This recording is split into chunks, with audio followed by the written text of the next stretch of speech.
اعوذ باللہ من الشیطان الرجیم بسم اللہ الرحمن الرحیم وَهُوَ مَعَكُمْ أَيْنَمَا كُنْتُمْ، اور وہ تمہارے ساتھ ہوتا ہے جہاں بھی تم ہو۔ اللہ تبارک و تعالی یہاں بندے کے ساتھ اپنی معیت، اپنا ساتھ بیان کر رہا ہے کہ بندہ جہاں بھی ہو، اللہ تبارک و تعالی اپنی شان کے لائق اس کے ساتھ ہوتا ہے۔ تمام علماء نے اس بات کا اعتراف کیا ہے کہ اس کا جو ساتھ ہے وہ ہماری مثل نہیں ہوتا جیسے ہم ایک دوسرے کے ساتھ ہوتے، وہ ساتھ اللہ تبارک و تعالیٰ کی اپنی شان کے لائق ہے۔ اللہ تبارک و تعالیٰ کے علم میں، یعنی اپنے علم کے اعتبار سے اللہ تبارک و تعالیٰ ساتھ ہوتا ہے، اپنے فضل کے ذریعے اپنے بندے کے ساتھ ہوتا ہے، لطف و کرم کے ذریعے۔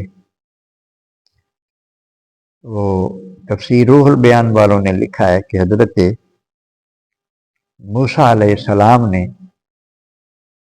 عرض کی، مولا کریم اگر تجھے ملنا چاہوں تو کہاں ملے گا؟ اللہ تبارک و تعالیٰ نے جواب دیا موسیٰ علیہ السلام کو کہ جہاں تو میرے ملنے کا ارادہ کرے گا وہیں تجھے مل جاؤں گا۔ جہاں میرے، یعنی دور تو ہے، نحن اقرب الیہ من حبل الورید، شاہراہ سے بھی زیادہ قریب ہے، اور یہاں ساتھ ہونے کا بھی وہ تمہارے ساتھ ہے جہاں بھی تم ہو۔ یہ اگر احساس ہو جائے بندے کو کہ وہ میرے ساتھ ہے، حدیث پاک میں آتا ہے کہ یعنی یہ جو اللہ تبارک و تعالیٰ کی مائیت ہے نا، اس کو بندہ اس طرح تصور کر لے تو وہ اس بات پہ عمل پیرا ہو گیا کہ اللہ میرے ساتھ ہے۔ یعنی ایک وہ شخص جو اس سے کبھی جدا نہیں ہوا، ایک وہ بندہ جو ہر وقت اس کے ساتھ رہتا ہے، کبھی جدا نہیں ہوا، جتنا وہ اس بندے سے شرماتا ہے نا کوئی ایرا وغیرہ کام کرنے کے لیے، اتنا اللہ سے ہر وقت شرماتا رہے،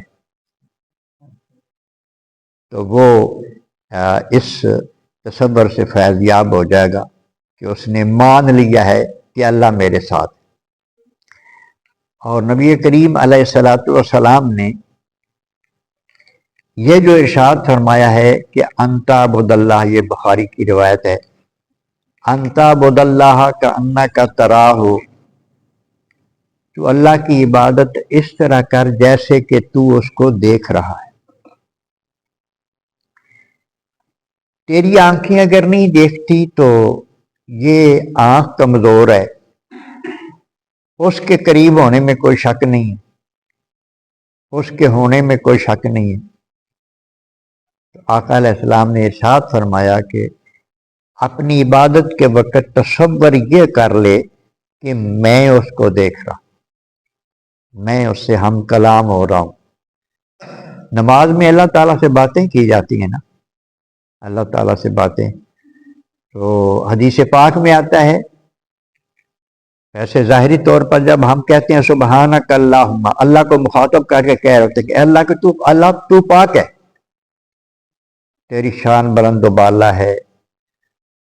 اور حدیث پاک میں آتا ہے کہ جب بندہ اللہ کی تعریف کرتا ہے، بندہ کہتا ہے الحمدللہ، تو اللہ فرماتا ہے حامدنی عبدی، میرے بندے نے میری تعریف کی. ادھر بندہ اس کی تعریف کر رہا ہوتا ہے، ادھر اللہ تبارک و تعالیٰ کی طرف سے یہ جواب آتا ہے کہ میرے بندے نے میری تعریف کی. اللہ اکبر. تو نبی کریم علیہ السلام نے ارشاد فرمایا کہ اگر یہ کیفیت نہ ہو کہ تو اللہ کو دیکھ رہا ہے، پھر اس بات پر تو پورا یقین پکا کر لینا کہ وہ تجھے دیکھ رہا ہے. وہ تو ہر جگہ انسان کو دیکھتا ہے. تو یہ اس کے ساتھ ہونے کا مفہوم ہے. واللہ بما تعملون بصیر، جو بھی تم عمل کرتے ہو اللہ تعالی دیکھ رہا ہے. جو تم عمل کرتے ہو اللہ تبارک و تعالی دیکھ رہا ہے. یہ ہمارے علم میں تو یہ چیزیں ہوتی ہیں، لیکن ان کی کیفیات ہمارے اوپر وارد نہیں ہوتی. جس کا یہ یقین ہو جائے، جس کا یہ کیفیت، جس کا حال بن جائے کہ اللہ مجھے دیکھ رہا ہے، اس سے کوئی غلط کام ہو سکتا؟ بس جب اس چیز سے ہم غافل ہو جاتے ہیں، ہمارے دماغ سے یہ بات نکل جاتی ہے کہ وہ دیکھ رہا ہے، اور بہت بڑے جاہل ہو جاتے ہیں. جتنا مرضی عالم ہو، وہ جاہلوں کا سردار ہوتا ہے جب اس کے ذہن سے یہ بات نکلتی ہے کہ وہ مجھے دیکھ رہا ہے. بھائی جب تک یہ بات اس کی کیفیت بنی رہے، اس کا حال بن جائے، اس پر یہ کیفیت وارد ہو جائے کہ وہ مجھے دیکھ رہا ہے، تو پھر کون سا غلط کام کر سکتا ہے؟ جو بندہ اپنے شاگرد کے سامنے غلط نہیں کر سکتا، جو اپنے دوست کے سامنے غلط نہیں کر سکتا، جی اللہ کے سامنے تو کر لیتا ہے نا.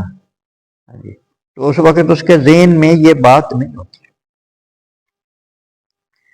نبی کریم علیہ الصلوۃ والسلام نے بعض برے اعمال کا ذکر فرمایا ہے کہ جب بندہ بدکاری کرتا ہے، جب بندہ شراب پیتا ہے، جب بندہ چوری کرتا ہے، تو اس وقت اس کا ایمان نکل جاتا ہے. اس وقت اس کا ایمان نہیں اندر ہوتا، نکل جاتا ہے. ایک روایت میں آتا ہے کہ جب بندہ فارغ ہوتا ہے اور اس چیز سے ہٹ جاتا ہے، پھر ایمان آ جاتا ہے واپس. اور ایک روایت میں آتا ہے کہ جب توبہ کرتا ہے پھر آتا ہے. ہاں تو یہ چیز بھی بڑی قابل غور ہے. ہم اگر یہ آیتیں پڑھیں، ان کا مفہوم بیان کریں مزے کے طور پر، سنیں بھی مزے کے طور پر، تو پھر فائدہ کوئی نہیں نا. فائدہ تو تب ہے یہ ہر چیز ہمارا حال بن جائے، ہر چیز ہمارا حال بن جائے. اللہ کرے ایسا. واللہ بما تعملون بصیر، اللہ تبارک و تعالی جو کچھ تم کرتے ہو اس کو دیکھ رہا ہے، اس کو دیکھ رہا ہے. اللہ کرے یہ بندہ بھی اپنے ذہن میں بٹھا لے اس بات کو. لہو ملک السماوات والارض، اسی کی بادشاہی آسمانوں اور زمین. وَإِلَى اللَّهِ تُرْجَعُ الْأُمُورُ، اور سارے کام اللہ تبارک و تعالیٰ کی طرف لوٹائے جائیں گے. سارے معاملات اللہ کی طرف لوٹ جائیں گے. ہم دنیا میں جو کچھ کر رہے ہیں یہ سب کچھ اللہ کی بارگاہ میں پیش ہوگا، حساب کتاب دینا ہوگا بندے. یہاں کا ہر معاملہ ادھر لوٹ رہا ہے اللہ کی بارگاہ میں. ہر چیز اللہ تبارک و تعالیٰ کی بارگاہ میں پہنچ رہی ہے. لہذا اللہ پاک ہمیں یہ کیفیت بھی عطا فرمائے، یہ بات ہمارا حال بن جائے کہ ہم ہر وقت اس یقین میں رہیں کہ اللہ ہمارے ساتھ ہے، اللہ ہمارے دیکھ رہا ہے، اور ہمارے سارے معاملات اس کی طرف لوٹ جانے ہیں. اس وقت پھر کیا جواب دیں گے جب اس کی بارگاہ میں پیشی ہوگی؟ اللہ سمجھنے کی اور عمل پیرا ہونے کی توفیق عطا فرمائے.